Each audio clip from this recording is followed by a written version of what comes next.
ৰলা আৰু এখন দেশ সৰু দূৰৰ কণ্ঠভূমিলৈ যোৱা তোমাৰ এই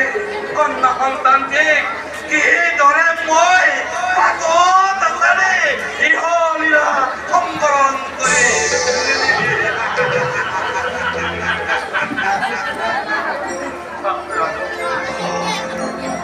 এই দুই চকুৰে নিমিষ নকৰাকৈ সতি অজান শিশুৰ হত্যাৰে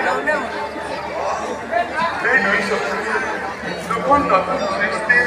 প্ৰলয় দিলা আজিও ঠিক সেইদৰে চাওঁ